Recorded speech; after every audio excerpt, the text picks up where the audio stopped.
guys, thank you so much for joining me for another episode of Breaking Bitcoin Market Update. Of course, I'm your host, Justin Wise, lead analyst and mentor at Cracking Cryptocurrency. Hope you guys are doing fantastic wherever you happen to be tuning into the show from. Now, I apologize that we cannot do the live stream today. We're still working with Mediacom to try and fix our upstream error. It wasn't so bad before I left on my trip to Chicago, but ever since I returned with the brand new computer, which is doing a fantastic job, by the way, graphics-wise, this new encoder is absolutely gorgeous. And we can do a lot of cool new things now with the stream that we couldn't previously due to computing power and limitations. But those limitations have been smashed. We've broken the resistance at 2500 kbps up. Unfortunately, something has happened physically to the lines. So we're working on getting that result. So I apologize. I'm going to be doing my best, though, with these pre-recorded videos to keep you up to date on what's going on. And as always, if you're not in the Discord already, discord.crackingcryptocurrency.com is the best place to stay updated on what the market is doing and what we're doing as a trading community. So obviously a lot to talk about today. Some amazing price action for Bitcoin last night. I mean, there's no words. There's no words. You only see this kind of stuff in cryptocurrency. Amazingly exciting time. A lot of individuals, though, of course, the content that you're going to hear on this show comes from the lens of a professional trader, not somebody that you're going to find on crypto Twitter, somebody who's overly exuberant, who doesn't really take into account risk management, who doesn't take into account probabilities, who only really sees binary. And we are not binary on this channel.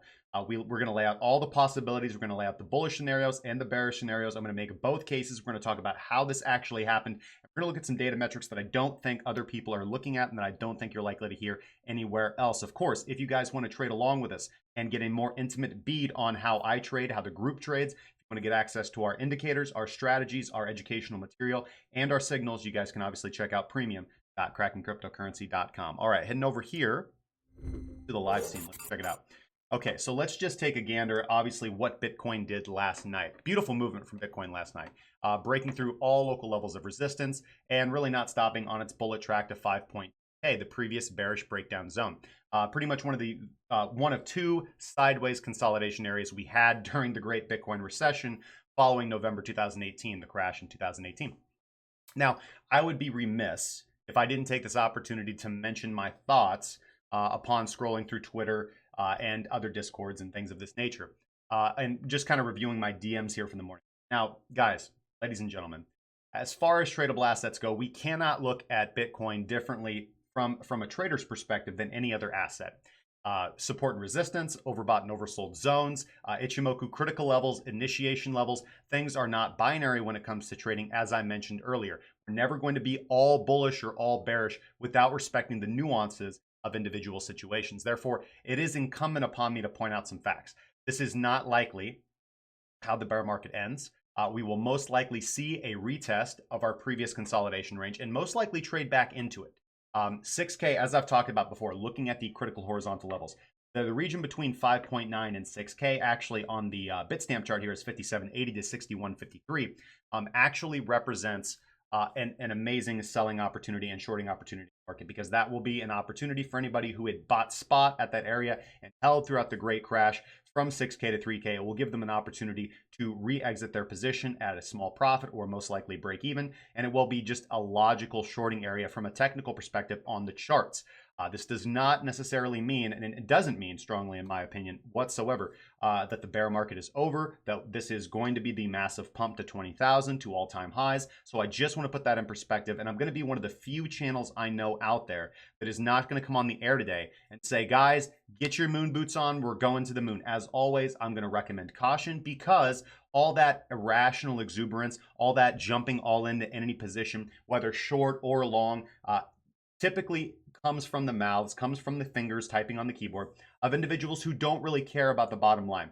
And for somebody who has a family to support, for somebody that relies on my income as a trader and my analysis to pay my bills and to provide for my family and to provide for my needs, I cannot take unnecessary risks and be swept up in the irrational exuberance of the entire market. So I do have to recommend caution, and I think that's just going to be kind of the key word for today, is don't do anything stupid. If you can avoid yourself, if you can just pull back from the ledge, not do anything stupid, you're going to be okay. There's going to be plenty of opportunities. If you miss this pumping opportunity, if you miss this long opportunity, it's not going to be the last one. There's years, decades, most likely centuries of being able to profit off Bitcoin's price fluctuation.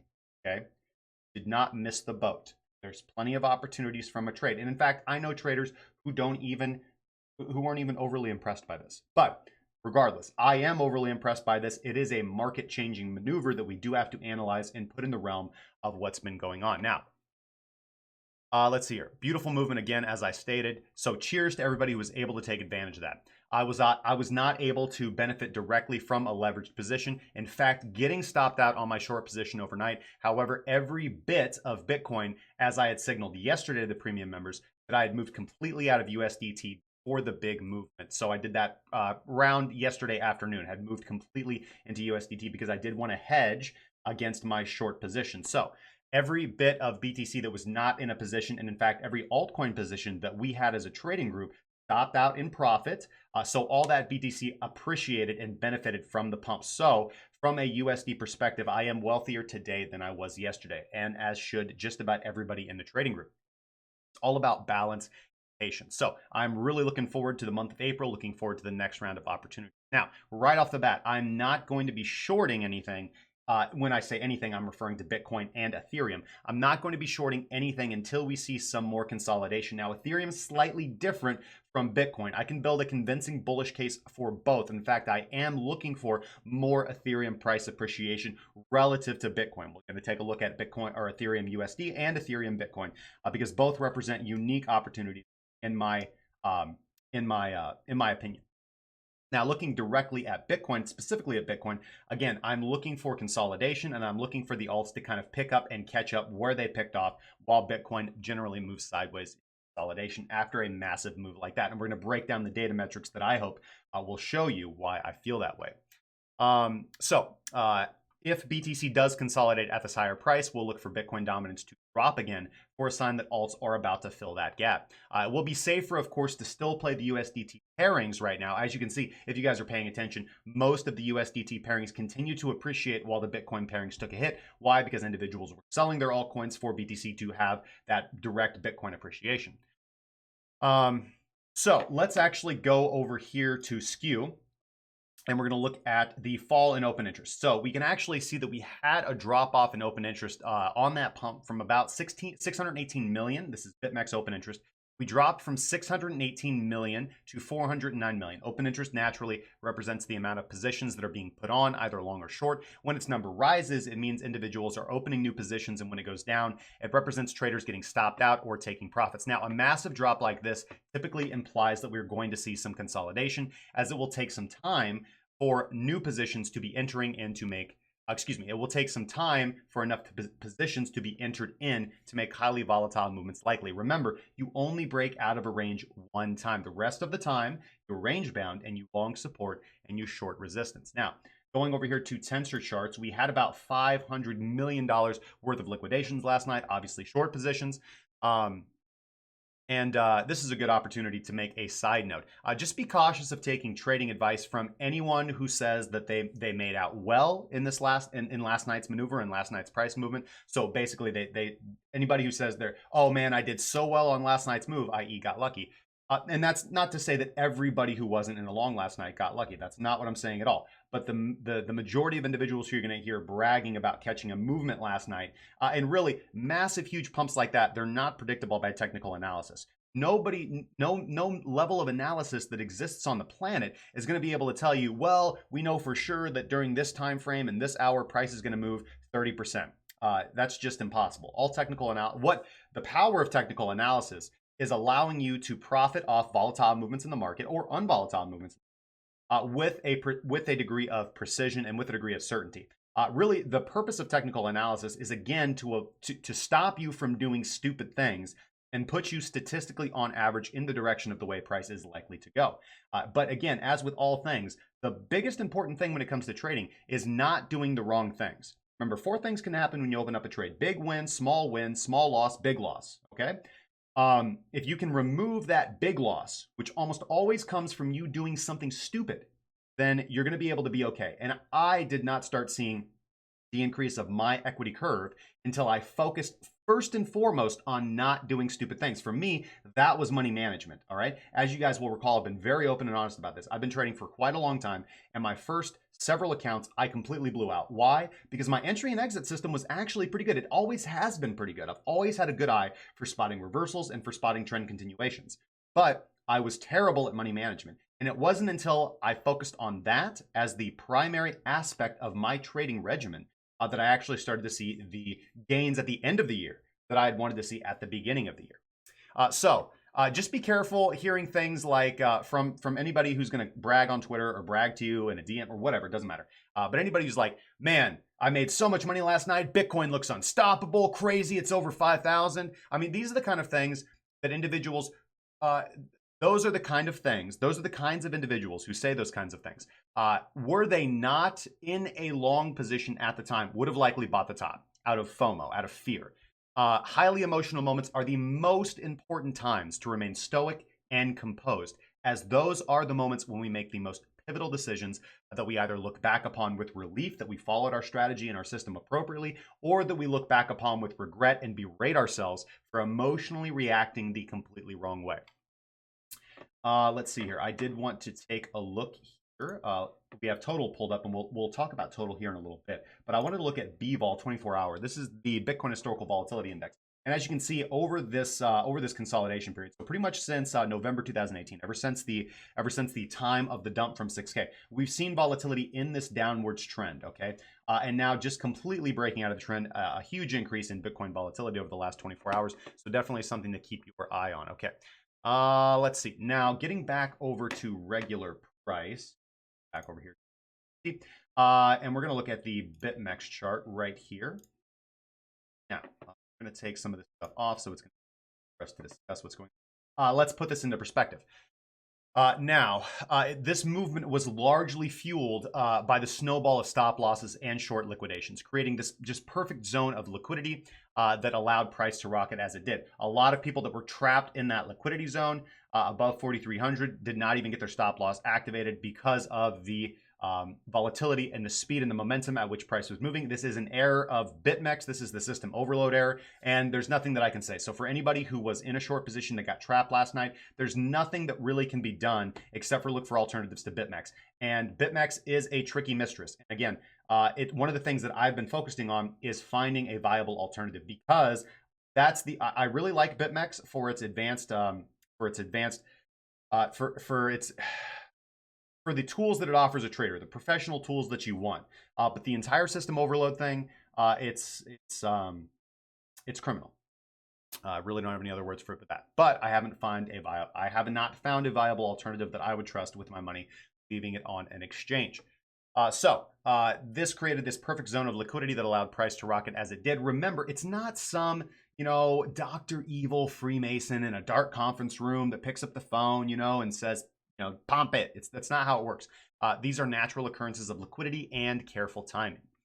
Now, here's something, this is a little bit different, but here's something that we don't look at that often, but I've seen lots of individuals pointing this out. I just take this opportunity to talk about it. This is Google Trends. People have been saying that the Google Trends line graph is bullish for some reason. So here are the search results. Let's see here. This is the past days. Let's look at the past 2 years. I had this. So from 1/1/2018 to current date. Okay, we're going to do that. So this is the last 2 years Bitcoin search results on Google. Now, there's absolutely nothing bullish about this chart. Again, if we apply our metrics of technical analysis that we would typically use for charts to the Google Trends, something flat at the bottom of a downtrend can indicate accumulation, for example. But remember, a data metric needs to prove its bullishness by actually showing some upwards growth. We saw lots of sideways movement from almost all the coins during the bear market. But they consolidated, they broke bearish, and they continued further down. So I don't see anything bullish or different about this chart. But this is definitely something to keep our eye on. I know a lot of people refer to this as kind of a leading indicator. I'm not really 100% sold on that. If we look at the last year,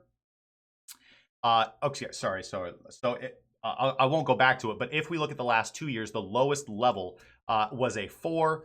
Currently, the level is a 7. So we are approaching the 2-year lows for Bitcoin interest on the internet from Google's trend search results. Over the last year, the lowest levels recorded were 44. Which is where we're currently at. So the Google Trends, it's a relative scale from 0 to 100. So we are actually slightly below the mean.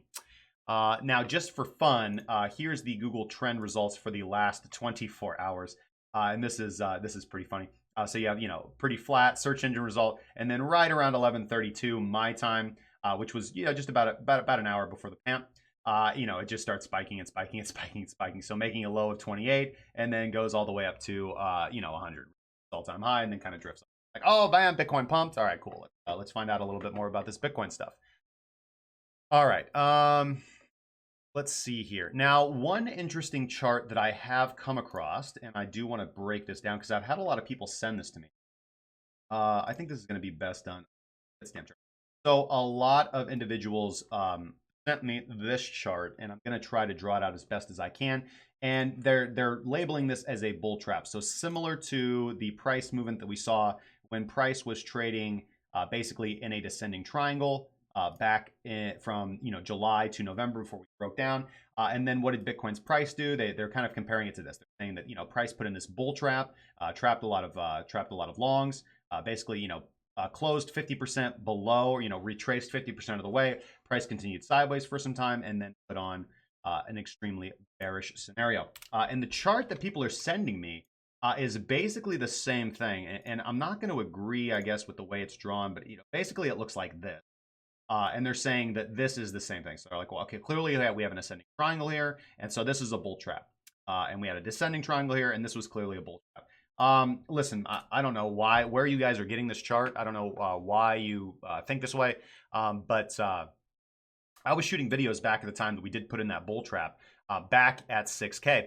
And if you recall, I mean, we talked about the bull trap at that time. So there was no fundamental reason to believe that Bitcoin was going to bottom at 6K after weakening that support level so many times. We were very bearish back at that point in time. And we see a different scenario now because price is trading into ascending triangle. You can't just flip it over and do some kind of mean reversion. I mean, I guess you can, but you guys know how I feel about chart patterns, Fibonacci, things of that nature. They're subjective. They're not objective data sources. But again, I'd be interested to hear your comments on this. I guess this is the big question of the day. Leave a comment in the comment section down below. Do you feel this is a bull trap before lower prices, or potentially significantly lower prices? Or do you feel this is the beginning of a genuine uptrend? I'd love to hear your comments. Please leave them in the section down below. So let's talk about some technicals. Now, if you were to do a Fibonacci, I've seen this chart too, and again, this is kind of how I feel about this. It's not true on all exchanges. I think it's only Bitfinex. But if you take a Fibonacci extension or a Fibonacci retracement of the swing low to the swing high of the consolidation period that Bitcoin price was trading in, and again, you have to choose just the right high and just the right low to take a Fibonacci extension. Price did perfectly hit apparently the 1.618 Fibonacci extension, measuring from swing. Now, I'm not a huge fan of Fibonacci, not because it can't generate critical horizontal levels, but because most individuals that use it don't have a clear strategy or system in place. There are so many lines that you can generate from the Fibonacci system that developing an if this then that strategy is often difficult. And it's honestly, it's the greatest hindsight indicator of all time is the Fibonacci retracement. Price will completely disrespect, so many Fibonacci levels. You'll never hear anything from Fibonacci traders on Twitter about that. But I guarantee you, the one time it perfectly respects one obscure Fibonacci level, the internet's going to light up about it. And they're going to be like, I told you, but they didn't have anything to say when it completely disrespected all their other Fibonacci levels. So it's a fairly untradeable indicator, in my opinion. You will see that Fibonacci levels can be and are respected, but in general, there's so many lines and it's so subjective, and you have to question. I mean, there's nobody out there who can tell you an objective, true objective method for anchoring it, what extension to swing off of. There are standards, and people are going to argue vehemently against what I just said. And they're going to be like, no, man, look, if you just look at this YouTube video, it's going to tell you exactly how to anchor your Fibonacci. Whatever. You guys have fun with that. It's in my eyes and in my experience, it is the greatest hindsight indicator of all time. It's great when it works, but it is typically terrible, especially for new beginning traders, to base a strong strategy on. So let's go to BTC USDT, and we're going to start our analysis there. BTC USDT, we're going to go to the daily chart. Okay, so we had talked previously about these two sticky areas. Remember, these are weekly levels. So we're talking about the first area right here that Bitcoin basically blasted. That's 4509, and the second level coming in here that Bitcoin did not quite hit, rejected from the vicinity of it, 4939. Okay, this is the USDT chart. So I know that price did appreciate higher, but of course I do look at the USDT chart to give me direction on where price is going. But this might change moving out of the bear market. The USDT market might actually become less indicative of which way price is going to go. I do see that there's basically been a huge battle lately for what is going to be the stable coin. Is it going to be Tether? Is it going to be USDC? Is it going to be whatever? But I think that battle has pretty much died off. I think that USDT pretty much reigns unchallenged currently at this point in time. But I think that the reason that USDT was so deterministic of price movements because we were using USDT all throughout this consolidation cycle, and it worked beautifully for us in the trading group and for my personal trades as well, which are the trades that we take in the trading group. But moving forward, if we are having a shift in market structure and we are going to see further price appreciation, then I think that most likely we are going to have to move analysis because there's just going to be less tether floating around to affect price. Anyway, so price, if we throw on the first level that I want to talk about here, obviously are these two weekly horizontal levels. All right, so BTC USDT not making it all the way to 49.39, and blasting above that 45.09 level quite nicely. Just to give you the TLDR, I do expect to see consolidation between these two sticky levels. Now, from the metric of pullbacks, anything on the USDT chart to the 45.09 region, even a wick down to 45.50 to grab this liquidity zone that we saw right here, which really established the beginning and the overall longer term daily periods of the weekly bearish order book. As you can see right here, this red line was the resistance level that was suppressing price that we did break through. And this level right here is established by the open and the close of the weekly bearish order block. So if we go time frame right here, and I've talked about this ad nauseum. So here's the weekly chart of Tether, and we do actually have a doji candle after two very strong bearish weeks to the downside. The bulls put in a little bit of momentum here, and again, this is the area where bulls sensed weakness in the bears in overall selling pressure. So what happened? Demand pushed price back up, and again, I've talked about this multiple times. The weekly sell signal from time transformation, we've only gotten two of them in Bitcoin in the USDT price history of BTC USDT, and that was the weekly sell signal at the top of the market and the weekly buy signal here currently at the bottom of the market. The lowest, not the lowest weekly candle, but the lowest reversal candle similar to here. Not the highest candle, but the second highest candle, as we see down here as well. Now, again, on the weekly time transformation, we do still see purple dots of death. This doesn't mean that price is going to reject immediately or reverse immediately. It does mean that we are overbought. However, we were overbought over here, okay? We did have this price appreciation. So, but it is telling us to be on the alert for a potential sell signal time frames. Keeping our eye on this as we move forward. TLDR, I do expect to see consolidation, and I will be looking for bullish reactions off the 45.09. Even a wick down to 44.50, I most likely will place a limit buy order at 44.50 to scoop up opportunity to play this consolidation range. Again, a range only breaks once. I do expect to see consolidation after a highly volatile movement like this. And again, when you are in a range, you buy support, and you short resistance. And I don't see any reason why this is going to be different. All right, going back to the daily time frame. Now we're going to look at, we've talked about some of our critical horizontal levels. Now, just to elucidate this further, breaking down below, having that daily close below the 45.09 level will invalidate this consolidation region, and we're going to be going into a momentum short from that area for a retest of our breakout zone around 4,200. All right, that is the looking for.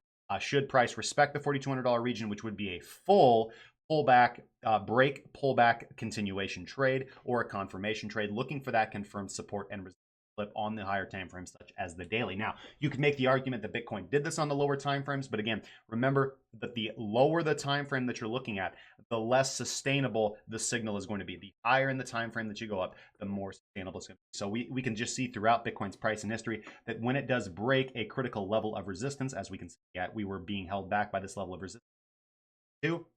Price broke above it. Price broke out of the descending trend line that had been suppressing price on these two previous retests and this previous retest. And it wasn't until the pullback that the actual support resistance split became stronger. It's not going to be any different for that level of 40 4,400, okay? Breaking out of that weekly bearish order block of 40.88 to 41.56, having a pullback eventually to that area, and then a continuation would be a stronger signal for the movement, okay, than to be entering into a highly volatile candle at the top of an uptrend. We've had let's go to the weekly chart. We've had a pretty significant level of bullishness here on the weekly chart. We've had 1, 2, 3, 4, 5, 6, 7, 8, going into our 9th week of bullishness. So after a very volatile movement like that to the upside, I would consider anybody purchasing now to be a late stage buyer. I would be very cautious about entering into long positions at this time, ladies and gentlemen. I know I'm going to be one of the few people out there saying that. I know I'm going to be one of the few people recommending caution. But again, the challenge still remains. At the end of the year, we will measure my equity curve with the more riskier individuals' equity curve, and we'll see who is going to be able to do this for the next 10 years and not the next 10 minutes. Now, let's look at Ichimoku. As you guys know, when it comes to overlay indicators, Ichimoku is my go-to. For the tether chart, we do see that price was beautifully rejected by the upper boundary of the Kumo cloud. Now, this does complete the edge-to-edge trade that I had talked about the potential for pretty much as soon as we broke into the cloud, pulled back, and retested the lower boundary of the Kumo cloud. Now, you guys know, trade-wise, I was bearish throughout this whole area. That is true. But I just do want to point it out that, yes, I had mentioned the opportunity of an edge-to-edge trade. Again, price finding itself stuck between the two higher resistance levels now inside the Kumo cloud. Those resistance levels were formed back in 2017.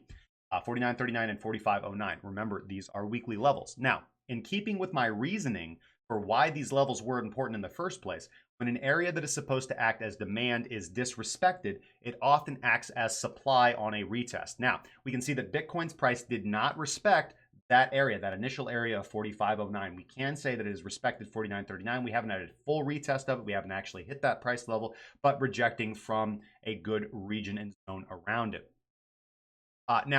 But we do see that price broadly did respect quite clearly the Kumo cloud. However, these weekly levels are not to be disregarded, in my opinion. I'm interested in that price level of 45.09 with a potential wick down to test 44.50, which again, as I pointed out, was the liquidity zone right over here for the establishment of the bearish order block that suppressed price since it was formed in November. Now, keep in mind that traditionally when price is inside the cloud, it does represent a no trade zone, especially as we can see Chico or the logging span. The lagging span is inside the cloud as well. The edge-to-edge trade is a viable trade. It is always on the table, but it is riskier in that it has a lower probability of success as compared to Kumo cloud breakouts or Kumo cloud breakdowns. But it is a popular method, especially in cryptocurrency, especially when the bias is that we are breaking out of accumulation. So overall TLDR, I do expect price to consolidate between these two weekly levels for a period of time. So that level of 44.50 to 4,500 on lower time frames, I will be looking to be a buyer. Granted that given the caveat that time transformation on my tradable time frame, the 8-hour time frame, gives me the buy signal and Wadatar confirms. Again, I expect price to squeeze. Okay, actually, we haven't looked at that yet. So we're going to take Ichimoku off, and we're going to look at our EMAs now, which are not very deterministic. I know a lot of people are looking at these. Again, these when we get into these realms right here, it seems like people are grabbing at stuff. But anyways, we do have our exponential and our simple 100 coming in right here, looking for the retest of price. Price is trading above them right now. Basically, what I'm hearing from everybody is that, oh, well, if price does end up closing above, closing below, this and that, I'm not really looking at these overly as deterministic of which way price is going to go, because I haven't really seen price respect on the USDT these particular moving averages go back in price. But anyways, it is something to keep your eye on if you are looking for that trade. For price to either close above or below. Again, they're not really factoring into my analysis or how I'm doing my trading. I don't really see any exponential moving averages that are going to, on the daily time frame anyway, that are going to be confirming my bias or, again, agreeing with these important levels of 45.09 or 44.50. If we end up going to the weekly time frame, the only level that is similar to that is the weekly 21 exponential average, which is one of the few exponential moving that I actually do end up using. In general, again, I do use moving averages. I've even created my own script for it, which is available for you guys on TradingView. But when we get into the hundreds and the 200s, I do broadly look at those. But more important to me are the indications for momentum, which for me are going to be the higher time frame, 21, 55, and the 8 for the shorter fast twitch. But basically for me, for what I'm looking at the 21 and the 55 almost predominantly. So looking at the weekly time frame on USDT, we actually do see that 21 exponential average. Let's actually open the data window. That is coming in at 43.27. That's where our fast EMA is coming in at. We do see our slow EMA or a medium EMA, our 55 weekly, coming in at 50 or 56.67, excuse me. So that is roughly agreeing with that. That's a little bit lower than I would like to see because that's in the 4,300 region. I'm looking at 44.50. Potentially, we could see a wick as low as that. That would represent basically a stop loss area for anybody looking to pick up a long on the retest of these critical horizontal levels. Now, the bullish case and the bullish scenario. So the further price targets are still going to be the same area that I've been talking about for a long time. 55.45 to 57.50, not 6,000. On the tether chart, it's actually 61.36 because that area still represents a sell. And now we have the weekly 55 confirming that area of importance as well. So basically, broader sense to look at this on the weekly moving averages would be a retest of the 21 exponential average, consolidation, and then a push up to the 55 exponential average if price is going to continue on with its bullish tear. All right, not a whole lot. I don't have a whole lot more to say about the exponential averages at this time. Let's see here. The other thing that would be a confirmation or a breakout trade, if we were going to take one, would be the 24-hour close above the cloud as well. That would be another indication. But again, as with all breakout trades, when we break out, I do like to see the pullback, the break pullback continuation to reduce my risk and allow me to manage my stop loss much more appropriately. But the same take profit region as there. Those are giving us nice confluence as well with our weekly average true range, a value of 1x. If you guys are premium subscribers and you have not watched my average true range video yet, utilizing it as a stop and target system, utilizing it to measure market volatility, and using it to set objective levels of take profit and risk reward, you guys need to go check that out. All right. So I've painted the bullish scenario right there, looking for pullbacks to the $4,450, $4,500 region on the USDT chart with a stop loss below that weekly 21 exponential average, and an ultimate profit target of the 55, 45, 57, 50 region. That is the bullish scenario. The bearish scenario is going to be, the bearish scenario, in my opinion, is not painted yet. I need to see consolidation. The consolidation level needs to hold for me, and I need to see that daily close below that 44.50. Basically, that wick level, that area that I'm comfortable with a wick going down to on the retest of 45.09. Closing down below that level, then I do begin to look at this as a bull trap, and I do begin to relook at that level of breaking back down into that range. It's difficult to call targets to the downside that are within a trading range that we've just broken out of. It's much safer to wait for confirmation and wait for that rejection and breakdown below that level of 44.50. But again, that, in my opinion, as I said at the very beginning of the video, I'm not going to be shorting Bitcoin until I see some further consolidation. Congratulations to the individuals who were gamblers. Click on the finger with the trigger last night, taking that short scalp. I know a lot of individuals that did not work out for because price has moved fairly volatilely in the hours since. Now let's move over to the BitMEX chart. Moving over to the BitMEX chart, obviously, as we did see on most other exchanges, we did see further price appreciation. The BitMEX chart actually reaching a high of, let's see, high on this candle, sorry, $51.44.50. So we did see higher price appreciation on the BitMEX chart and the other charts as compared to the USDT pairings. And that is in line with potentially USDT being less relevant if price does move into a more bullish posture. So I just love this market, man. We've currently sold off about 8% of that movement so far, and we're looking for a retest of that congruent weekly resistance level coming in right here, coming in at 46.24. Okay, that's, again, another weekly level. Similar to BTC USDT, XBT actually wicked strongly outside of the cloud before looking to close strongly back inside of it. So flirting with the top of the cloud. Now, in the short-term range, obviously the XBT USD chart is looking different than the BTC USDT chart, so I'll be using the BTC USDT chart to determine my entries and exits. Or excuse me, for when I do want to enter my positions. I want to see those tests on the USDT chart before I swing the position on XBT USD. But if I was following the same logic on the lower time frames, I would be looking for the retest and long off that 46.35 region and just having a broad short-term target at the top of the cloud again. There are issues with that. The main issue that I have with that is stop loss placement. Now, the best area that I could use on the 24-hour time frame would be a close below the Tenkan and the Kijun, but they're so vertical, just pointed up, that they represent a terrible area management. Now, of course, I can and will use the area, the value of ATR times 1.5, which is my stop and target system, when price comes to that level. But again, I do want to see a bullish reaction off that level of 44 on the XBT chart before I look to take a long upside. And even then, it would be considered scalp with the relativeness of the volatile price movement. Basically, looking for an upside profit target here in the short term of the 48.50 region, the top of the 548 retest. As we can see here, the higher area of weekly resistance. So again, if we do go to the weekly chart and tank out the Ichimoku for a little bit, we can actually see those weekly levels of over here being much more respected. Here we have that first level being formed, the weekly resistance level being formed over here by the weekly candle close at this point in time, and here by the actual high of that candle. Price did not respect, similar to the USDT chart, the closing basis of that candle, but did respect the liquidity grab high of it, wicking briefly above it just for a little bit before rejecting fairly strongly. So anybody who had been targeting that area for a short trade would be in a great position right now. Up about 6%, I do believe. Yeah, almost 6% on the market right now. Let's get back over here to my notes because there's so much to talk about. All right. So similar to my thoughts on BTC USDT, I'm not going to be shorting anything on BitMEX right now as far as Bitcoin is concerned. I really do need to see more consolidation before I make a strong move. Painting the bullish scenario, obviously a daily close above that daily Kumo cloud.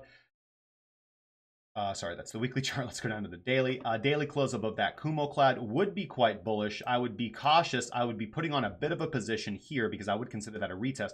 I'd be cautious around that level of 40.13. But again, similar to the BTC USDT chart, I would be looking at that upside profit target zone of 54.56 to 57.43. Not 61.50, which is the floor or ceiling. It was the floor of Bitcoin price or XBT's price during the consolidation before the breakdown, and it represents the ceiling right now. This level and this upper zone still represents shorting territory, in my opinion. Let's see here. Okay, that's pretty much all that there is to be said, guys. Some patience and caution is needed right now. Congratulations to whoever's been able to profit on this volatile movement. I think that there's going to be some wonderful opportunities moving forward. I would recommend that you exercise caution and look for the right setup that is congruent with your strategy.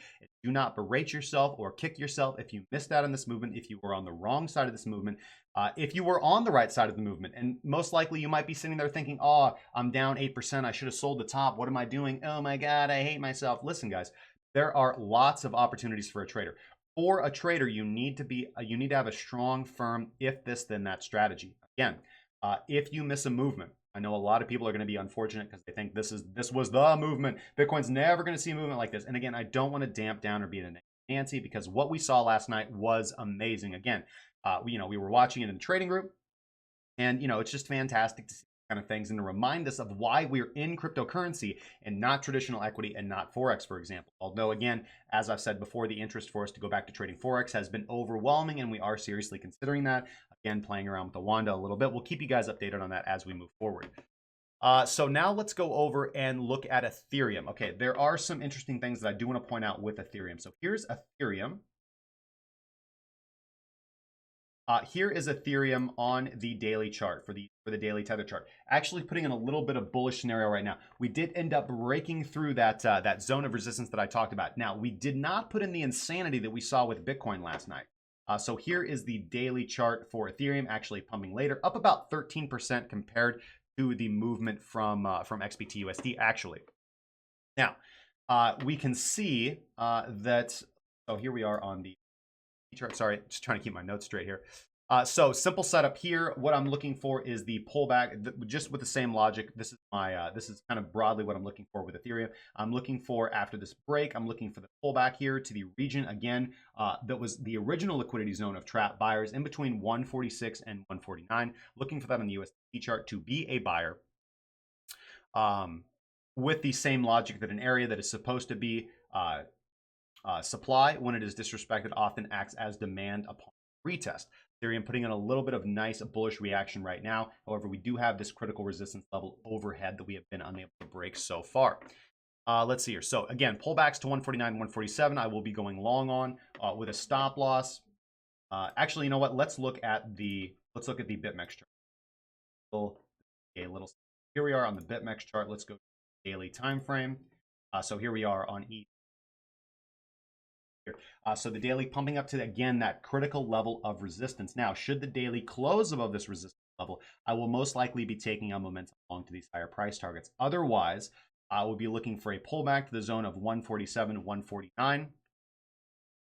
To be taking the pullback to the upside. Now, again, I've drawn this ascending trend line. It's not beautiful. It's not pretty. But after we have this confirmed push off of this level and price appreciation, we can confirm 3 touches on the trend line now and look at that as support. So I'll be longing any pullbacks to that 147 and 149 region with a soft stop loss with a daily close below that ascending trend line.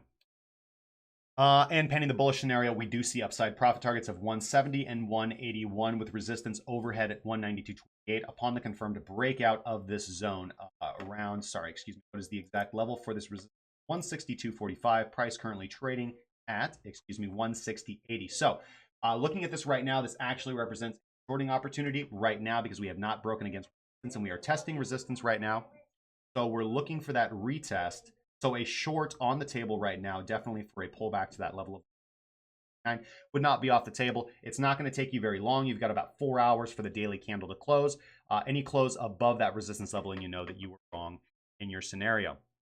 Yes, breaking that confirmed ascending trend line would be a confirmation of a short. That would be a breakdown of previous resistance, and I would be shorting down and manage my risk on a daily close back above the ascending trend line. So again, not binary here. We do have to look at both multiple scenarios. Okay, that's about it, guys. There's a lot of other exciting stuff to look at. I do think so. But again, I recommend caution. I think that altcoins are going to fill in the gap right now. After Bitcoin puts in that volatile movement, we're going to see it move sideways consolidation. Altcoins are going to pick up the gap. Keep your eyes on total market cap. Keep your eyes on Bitcoin dominance as we move forward. I do got to run right now at this moment. Thank you guys so much for all your support and appreciation. But one thing that I do want to do before I leave is, of course, we did mention the free t-shirt giveaway. So we're going to go over here to YouTube right now. No, I don't want alerts to YouTube. So I've got alerts to another browser that is not my streamer account. So we're going to go to Cracking Crypto. And here we go. And we're going to go for our last more than the low video. 2 bars earlier. So this should... Sorry about that. Let's see. The last episode was right here. Trading Bitcoin on the road. So we're just going to right click and select that. And we're going to go over to random comment picker. Sorry. Oh, yep, here we go. Comment picker, random comment. Oh, no, that's...